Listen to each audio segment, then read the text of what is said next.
یہ سوال اکثر سامنے آتا ہے کہ اسکول کی روزمرہ کی سرگرمیاں اتنی ہیکٹک ہوتی ہیں کہ کسی اور چیز کے لیے وقت نکالنا مشکل لگتا ہے۔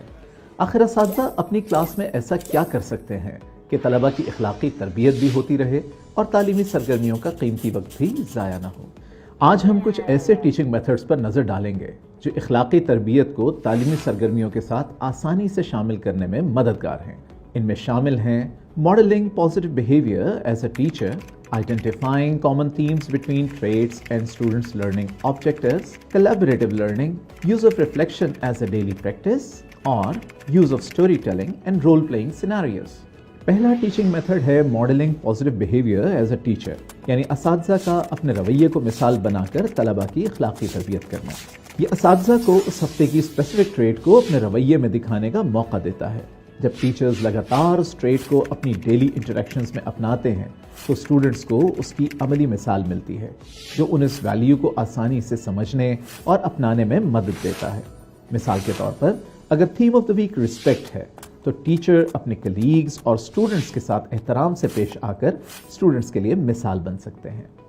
دوسرا ٹیچنگ میتھڈ ہے identifying common themes between traits and student learning out comes. Student learning out comes کو ہم SLO یا حاصلات تعلم بھی کہتے ہیں۔ کیریکٹر ٹریٹس اور SLOs کے درمیان کامن تھیمز کو پہچاننا اس لیے ضروری ہے کہ یہ ویلیوز کو تعلیمی سرگرمیوں میں آسانی سے شامل کرنے میں مدد دیتا ہے۔ مثال کے طور پر جب اسٹوڈنٹ میتھس کا کوئی مشکل سوال حل کرتے ہیں تو وہ صرف میتھس کی پریکٹس ہی نہیں کر رہے ہوتے بلکہ اس پروسیس میں صبر اور پرزیورنس یعنی لگاتار کوشش کرتے رہنا بھی سیکھ رہے ہوتے ہیں۔ استاد کی اصل کامیابی یہی ہے کہ وہ اپنے طلباء کو اس طرح کے لنکس دکھا پائے۔ اس سے طلباء کے لیے تعلیم اور بھی معنی خیز ہو جاتی ہے کیونکہ وہ دیکھتے ہیں کہ جو ٹریٹس وہ سیکھ رہے ہیں وہ ان کی اصل زندگی میں کیسے کام آتے ہیں۔ تیسرا ٹیچنگ میتھڈ ہے collaborative learning and group activities, یعنی مل کر کام کرنا اور ایک دوسرے سے سیکھنا۔ جب اسٹوڈنٹس مل کر کام کرتے ہیں تو وہ ایک دوسرے کی بات سننا، اپنے آئیڈیاز شیئر کرنا اور مختلف نظریات کو سمجھنا سیکھتے ہیں۔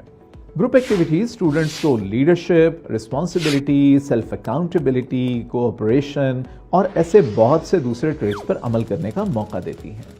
ایکٹیویٹی کے بعد اساتذہ طلباء سے مین ٹاپک کے ساتھ ساتھ ریفلیکٹیو سوالات کر سکتے ہیں، جیسے آپ نے ذمہ داری کا اظہار کیسے کیا، یا آپ نے اپنے گروپ کے خیالات کا احترام کیسے کیا اور کوپریشن کیسے دکھائی۔ اس طرح طلباء کو سبجیکٹ کے ساتھ ساتھ کیریکٹر ٹریٹس پر غور کرنے کا موقع بھی ملتا ہے۔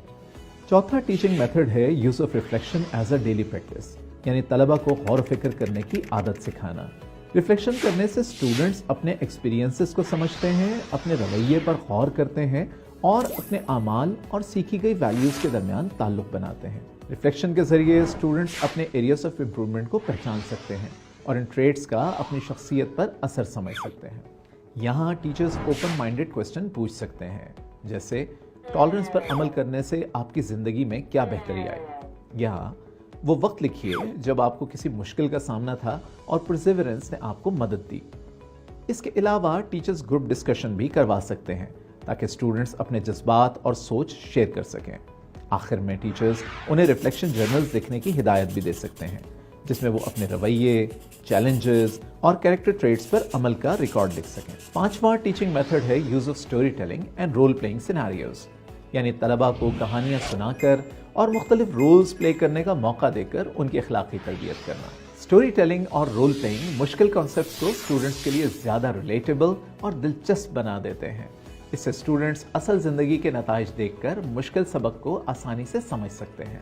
مثال کے طور پر اگر آپ ذمہ داری سکھانا چاہتے ہیں تو آپ ایک کہانی سنا سکتے ہیں جس میں کیریکٹر اپنی ذمہ داری کو نظر انداز کرتا ہے، جیسے اپنا کام وقت پر مکمل نہیں کرتا اور جس کے نتیجے میں اسے مشکلات کا سامنا کرنا پڑتا ہے اور دوستوں کا اعتبار بھی اس پر ختم ہو جاتا ہے۔ اس طرح اسٹوڈنٹس آسانی سے سمجھ لیتے ہیں کہ ذمہ داری نبھانا کتنا ضروری ہے۔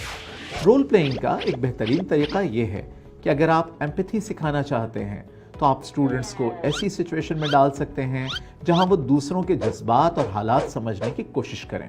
جیسے اگر ایک اسٹوڈنٹ دیکھ رہا ہے کہ کوئی کلاس میٹ اکیلا محسوس کر رہا ہے یا اس کا کلاس میٹ لیسن سمجھنے میں مشکل محسوس کر رہا ہے تو وہ کیا کرے گا؟ اس طریقے سے وہ اصل زندگی میں ایمپیتھی کو بہتر طور پر سمجھتے ہیں اور اپناتے بھی ہیں۔